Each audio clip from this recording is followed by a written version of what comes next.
بڕیارە ئەمڕۆ لیژنەی پەرلەمانی تایبەت بە پرۆسەی چارەسەری لە تورکیا کۆ بێتەوە و تێیدا وردەکاریەکانی کۆبوونەوەی شاندی پەرلەمان لەگەڵ عەبدوڵڵا ئۆجەلان ڕێبەری زیندانیکراوی پەکەکە بۆ ڕای گشتی ئاشکرا بکات. ئەمەش هاوکاتە لەگەڵ بڵاوبوونەوەی پەیامێکی نوێی ئۆجەلان سەبارەت بە قۆناغی ئێستا. بە جۆرێ زانیاریەکان لە کۆبوونەوەکەی ئەمڕۆدا سەرۆکی پەرلەمانی تورکیا نێوەڕۆکی سەردانی شاندی لیژنەکە بۆ ئیمراڵی دەخاتە ڕوو. بە پێی ڕاگەیەندراوی پەرلەمانی تورکیا سەردانەکەی شاندی کۆمسیۆنی پەرلەمان بۆ ئیمراڵی دوو ئامانجی سەرەکی هەبووە. یەکەمیان جێبەجێکردنی داواکەی عەبدوڵڵا ئۆجەلان بۆ هەڵوەشاندنەوە و چەکدانانی پارتی کرێکارانی کوردستان پەکەکە، دووەم گفتوگۆکردن لەبارەی ڕێکەوتنی دەی ئاداری نێوان فەرماندەی هێزەکانی سووریای دیموکرات هەسەدە و سەرۆکی خۆناغی ڕاگوزەری سووریا. پارتی یەکسانی و دیموکراسی گەلان دەم پارتی نێوەڕۆکی دوایین کۆبوونەوەی تایبەتی لەگەڵ ئۆجەلان خستە ڕوو کە ڕۆژی سێشەممە ئەنجامیاندا بوو. شاندی دەم پارتی لە ڕاگەندراوەکدا ئاشکرای کرد دیدارەکەیان لەگەڵ ئۆجەلان 4 کاژێری خایاندووە و تێیدا هەڵسەنگاندنی هاوبەشیان بۆ کاریگەری و ئەنجامە ئەرێنیەکانی کۆبوونەوەی هەفتەی ڕابردووی کۆمسیۆنی پەرلەمان کردووە. بە پێی ڕاگەندراوەکەی دەم پارتی عەبدوڵڵا ئۆجەلان لە دیدارەکەدا هۆشداری داوە لە هەوڵە تێکدەرەکان دژی پرۆسەی ئاشتی و ئاماژەی بە میکانیزمی کودەتا کردووە. ئۆجەلان گوتوێتی ئەو گوتار و هەڵوێستانەی دژی قۆناغەکەن هەوڵێکی تێکدەرانن هاوشێوەی ڕابردوو دژی دەستپێشخەریەکانی چارەسەرن. ڕەنگ تەمعەن ئەمە بەشێکە لە ئەو قسانەی کە لە ماوەی 4 کاژێری کۆبوونەوەکانە کردوانە. ئەنجا دەمەوێت لە ماوەی ئەم هەفتەیەدا بە تایبەتی کۆمەڵێک قسە گوتراوە، کۆمەڵێک بابەت باس کراوە، دەمەوێت هەندێک کۆتەیشن هەندێک قسە بە تایبەتی ڕنگ بکەم، هایڵایتی بکەم و دواتر لەگەڵ میوانێک لەم بارەیەوە بە تایبەتی لەبارەی کۆبوونەوەی ئەمڕۆ و پرۆسەکە بە گشتی گفتوگۆکەم کە لە ئامادەوە لەگەڵم دەبێت. پرۆسی چارەسەری ئاشتی دیموکراتی کۆمەڵی قسەی زۆر دەکرێت، ڕۆژانە چەندین قسە دەکرێت، بەڵام هەندێک قسەیان تایبەتن جیاوازن بە شێوازی دیکە. بۆ نمونە ڕەجەب تەیب ئەردۆغان سەرۆکۆماری تورکیا دوێنێ بوو پێم وابێوتی ئەو بیوەری لە ساڵی 2005 لە دیاربەکر نیشانمدا و لە ساڵی 2013 کاتێک گوتمان ئەگەر پێویست بکات ژەهریش دەخۆینەوە، ئەمڕۆ هەمان ویست بوێری و ڕازگۆییمان هەیە، یعنی بەردەوام دەبێت. ئەمە قسەی ئەردۆغانە. ئەنجا دەوڵەت باخشەلی کە بە داینەمۆ و بۆ کۆڵە ئیشپێکەری پرۆسەکە دانرێت کە سەرەتا لەوە یعنی دەنگیدایە و ڕەنگیدایە و تەقیەوە کە سەرۆکی مەهاپەیە دەڵێ تیر لە کەوان دەرچووە، کەشتیەکان سووتێنراون.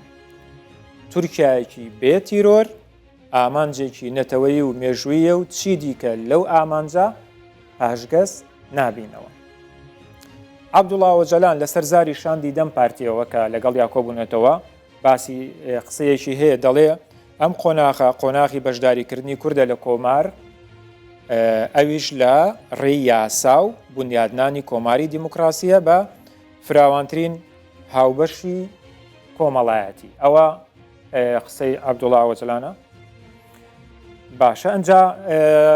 قسەی دیکە هەیە ئەگەر ئەوانی دیکە بدەنێ.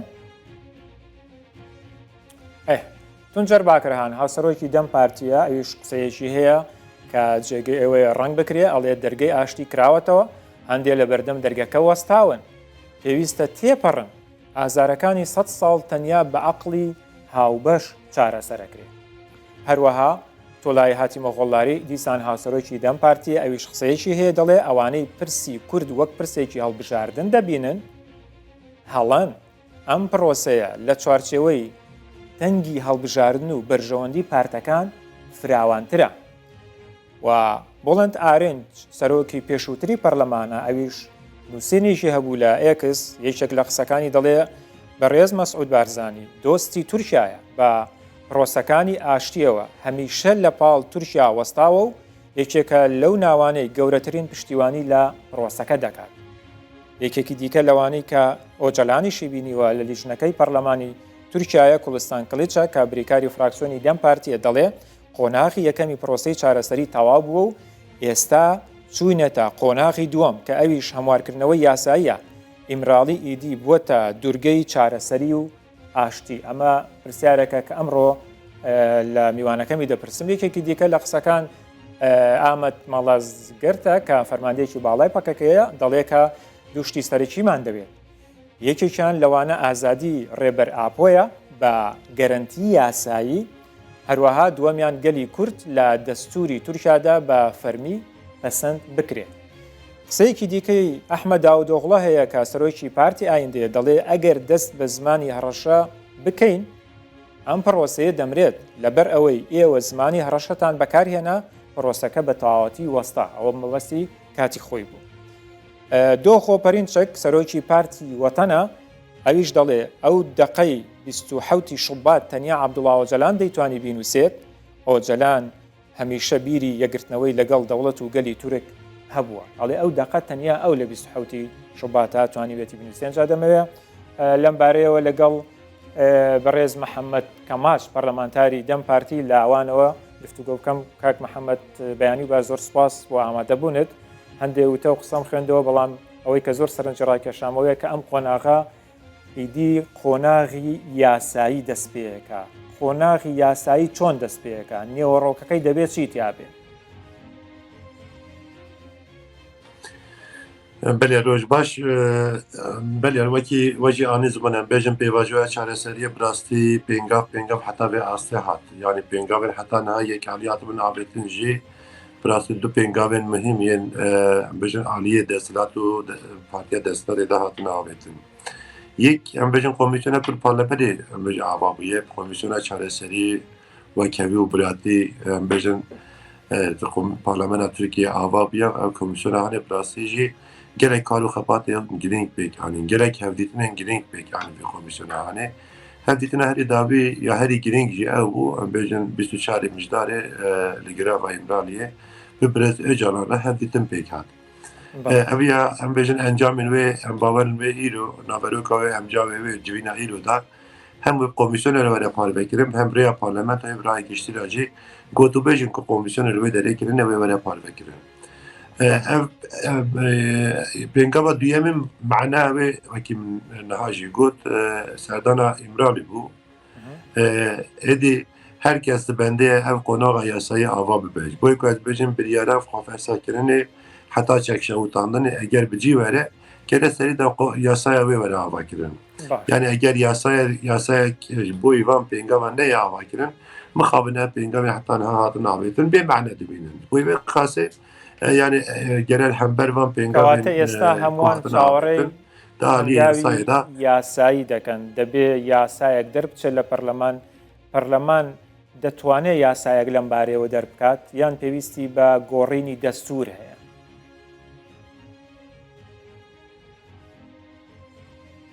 Yani mijalat destûrê mijalekî cuda ye lê yasa parlamento dikare vê yasayê çê bike. Yani ji xwaz bejim li Tirkiye yasaya parlamento çê dike. Her alî jî lê dinere nêrîna her partî aliyan jî heta niha jî partiyên ku parlamentoya da temsîliya wan heye derveyê yani yek partî cuda partiyên din hemû jî amade bûn ji bo ku ez bêjim yasayê ji bo vê pêvajoyê pêk bînin. Wekî ez bêjim ev komîsyon civîna xwe ya îro pêk bîne ihtimalekî mezin hemû partiyên ku di nava komîsyona de cihê xwe dikirin wê raporên xwe li ser xebatên komîsyonê bi parlamentoya bi rastî ragihînin. Parlamento jî wê li ser van raporên partiyan aliyan hemûyan wê raporekê li ser navê parlemena Tirkiyê amade bike û pêşkêşî parlamentoyê bike. Yani nêrînên wan ev nêrînên wan daxwazên wan pêşniyarên wan yasayê ku bên amade kirin ser van mijarên hanê parlemena Tirkiyê wê serokê parlamentoyê li ser navê parlamentoya Tirkiyê wê nexşeriyekê wê pêşniyarê xwe ji parlamentoyê bike. Berê parlamentoya Tirkiye yasayan parlamento çê dike. Gere teqezî ev yasayên ku em bêjin van pêngavên hanê hemûyan bi mene bike ev yasa ji parlamento derkeve hem raya giştî û hem rayedarên siyasî tev jî li benda vê لە دوایین کۆبوونەوەیدا لەگەڵ دەم پارتی ئۆجەلان باسی ئەوەی کردووە دەبێ کورد بەشداریکردنی کورد لە کۆماردا. میکانیزمی ئەم بەشداریکردنە چییە لە لای دەم پارتی؟ ئەمە چۆن جێبەجێ دەکرێت؟ Yani birastî serî de heta niha em bêjin ev mesele hanê me bi du qonaxan em bêjin pênase kiriye. Qonaxa yekim aşîtî ye قوناغا دویمچی چارەسەریە یعنی ئەم بێژم حتان هاژی سەر پسکرەیەکی چارەسەرکردنا پسکرێکا کورد وەکی خاڵ بخاڵ سەر vê meseleyê pêk tiştek em bêjin nehatiye gotûbêjkirin em dizanîn ji bo em bêjin pêngava aşitiyê yasa lazimin lê ji bo ew hukûqa her alî yani hukûqa piralî bi taybetî Kurd xwe nava bi rêya hukûqekî li vî welatê jiyana xwe berdewam bikin ji bo wê hewcedariya guhatina merkezagonekî heye yani ya destûra pingehîn kere were amadekirin. Bi rastî em dizanin yani wekî em jî amadekariyên wek partî amadekariyê xwe pêk tînin em dizanin partiyên din jî ji bo destûrekî nû demokratîk sivîl kar û xebatê xwe berdewam dikin em bawerin ev pêvajoya aştiyê yani xala aştiyê eger bi erênî û davî bibîtin wê demê em ê bikaribin bi avayeke bêjim yasayî jî li ser destûrekê nû biaxivin. لەگەڵ ئۆجەلان هیچ پەیامێکی تازەی بۆ قەندیل ناردووە لە ڕێگەی دەم پارتیەوە. Yani biraz ez bêjim biraz Öcalan peyamên xwe yê boy kadrê dişîne her tim vekilî dibêje yani vê pêvajoyê de divê hevdîtinê de em bêjin peyamekî wisa ji boy bi taybetî ji boy kadrê tune bû. Lêberê em bêjin nava vê boy vê hevdîtinê de bi rastî hinek xalên girîng hatin rojevê. Yek ew yani we jî em bêjin şopan diye vê meseleya hene. Yek ew e digere em bêjin pêngavên yasayî demir dest pêne avêtin. Em bêjin hevdîtina li gel komîsyona parlamentoyê em bêjin aliyên vedî êm pozîtîv hatin ziman û em bêjin meneya wê jî bi rastî wê derî hate gotûbêjkirin. Lê tiştekî bi rastî muhîm Rêz Öcalan tîne rojevê ew jî çi ye eger dibêje pêvajoya çareseriyê pirsgirêka Kurd li Tirkiyeyê tê rojevê heman demê de mekanîka darbeyê jî dikeve em bêjin xalê da dikeve meriyetê gele her kesî li ser vê meseleya henê hişyar bibe yani bala her kesekê dikişîne dibê dibe sabotajê li hember ئەوەی دەبێنرێت ئۆجەلان ترسی لە تێکچوونی پرۆسەکە هەیە بە تایبەتی لە دوانەکانی جەهەپە سەرۆکی جەهەپە کە پرۆسەکە بە سیندرۆمی ستۆکۆڵم دەچوێنێت ئەمە ئەو ترسەیە کە هەموو کاتێ پیشان دەدرێت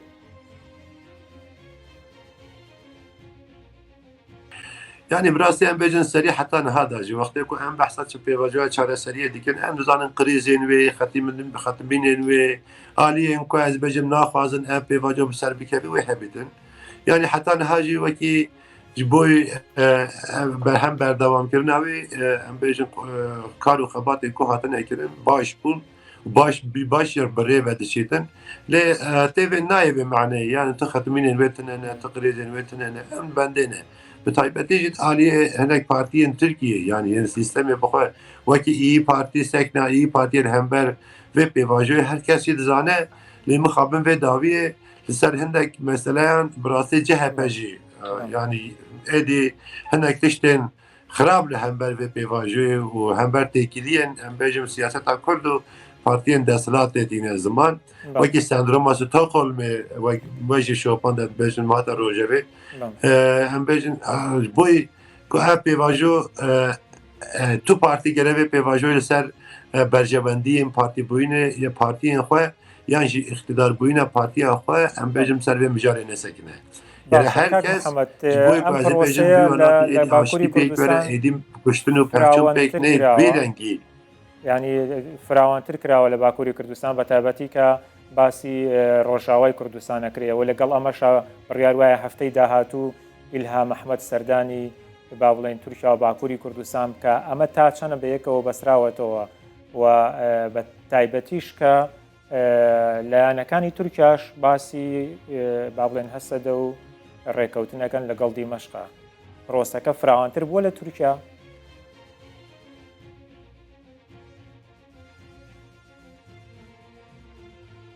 yani em karin bêjin roşeta navîn da yani her saetekê reş û şertomercên jiyanê diguherin yani em bêjin heta yani wekî hûn zanin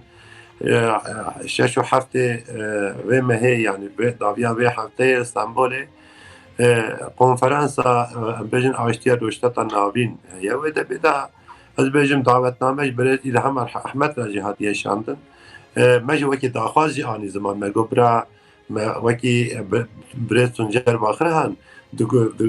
civîna grûpê da jî bi bangê Desthilatê Tirkiyeyê kir gere got gere İlham Ahmed rêya İlham Ahmed were vekirin beşdarê vê konferansê bibe. Lêbelê vê mesele ev heta niha pêk nehatiye hefteya bêt ev mesele wê pêk were yan pêk nediyar e lêbelê rojheta navîn de nava saetekê de gelek şer لەم پارتی لەم بارەوە داواکاریەکات em بۆ dibînin. سەردانی Belê. ئیلهام ئەحمەد Belê yani bêjim biraya geçtire heta par vekirin yani serdanekê wî rengî ne ama bêjim bangavaziyek dest partiya Desthilatê hate kirin. Gere rê İlham Ahmed were vekirin İlham Ahmed beşdarê vê konferansa ku ez bêjim ser aştiya roştata navîn ku tê li darxistin gere beşdarê vê konferansê bibe. Lêbelê em bêjin yani cîbicîkirina peymana dehê adarê bi rastî jî yani Kurd her tim ji bo vê peymana halê amade ne. Her tim jî محەممەد lê mixabin hem bêjin hikûmeta wekî Şamê û hem jî dewleta Tirk ji bo ku ev pêk neyê tişta ku ji destê wan tê bi rastî jî bikartînin yani daxuyaniyên partiyên siyasîyên cuda ji Rojavayê Kurdistanê em bêjin belav dibin. Mesele dewleta Tirk û hikûmeta em bêjin Şamê dixwaze dibe dewletekê navendî wekî unîter li Sûriyê ava bibe. Herkes jî dizane, dünya jî dizane, Tirk jî dizane, dewleta Tirka û Desthilatê Tirkiye jî dizane dewletekî navendî li Sûriyê êdî em bêjin ne mumkin e ji bo ku bi salan e bi bedelên giran Rojavayê Kurdistanê دەستخۆشپەیامەکەت گەیشت یەک پرسیاری دیکە دەکەم قەندیل دەڵێت سیاسی عالیە چەکداری بڵێ قەندیل دەڵێت قسەی زارەکی بێ گەرنتی یاسایی باوەڕپێکراو نییە لەم پرۆسەیە ئێوە وەکو دەم پارتی چۆن دەتوانن متمانە لە نێوان دەوڵەت و قەندیل دروست بکەنەوە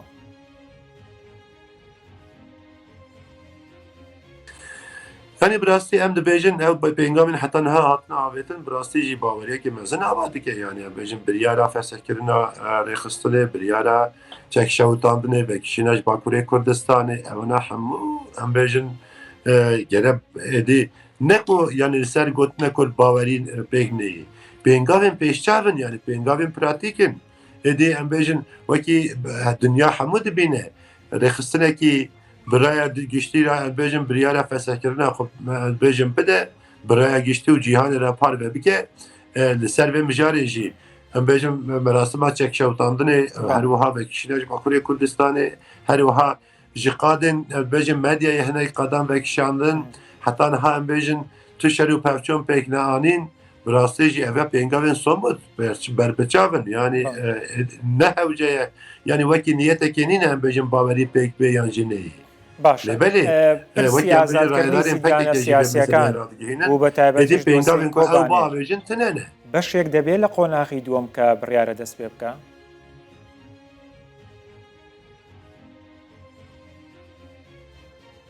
yani em bêjin bi taybetî ji bo birê Selahattin Demirtaş û em bêjin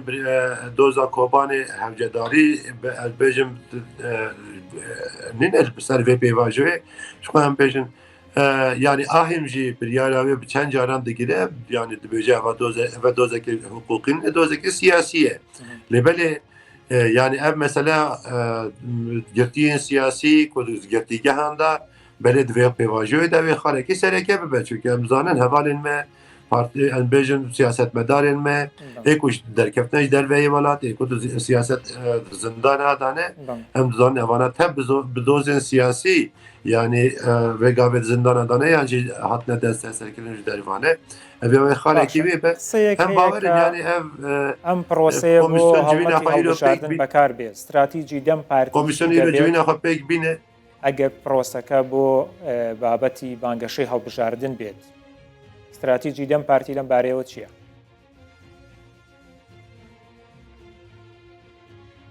yani em vê meseleyê dibêjin ti kes min ha pêşan hacî meanî ziman ti kes güle bira vê pîroseya çareseriyê ji bo berjewendiyê partiya xwe yan jî hilbijartina xwe بلا بکارنینه چونکه اف پروسه هنه جی پارتی هنجی مزنتره جی انجام من هلبجاتن هنجی مزنتره آلی هم کنه زیوه دبن مثلا وکی هم بجم وکی مینک بجم کنگره خدا سروک جهپی دجایتی کردان آنی زمان وکی از بجم سرناوی خود به مهشیاری اکتا لیان بجم دگو وکی سندروم استوکهلم عاشق جلاد خود من ام جی هر تم بیاد بجن ام جلاد خود باش دزانم دلیل که کردان دەستخۆشپیانەکە و گەیشت هیچ پلانێکەیە لەم قۆناغەیە عەبدوڵڵا ئۆجەلان بە دەنگ یان بە ڕەنگ پەیامی بۆ بۆی کوردان ڕایگەشتنی سێدار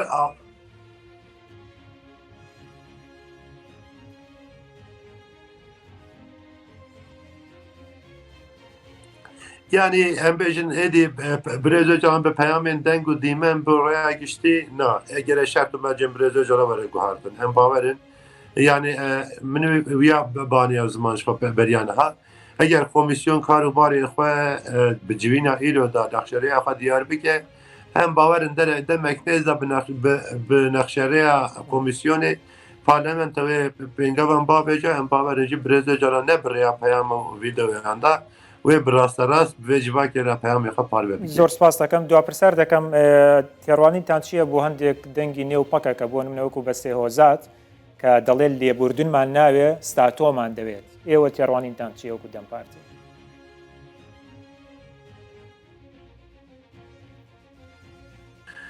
Niha du xal hene divê mijarê de rastê jî em bêjin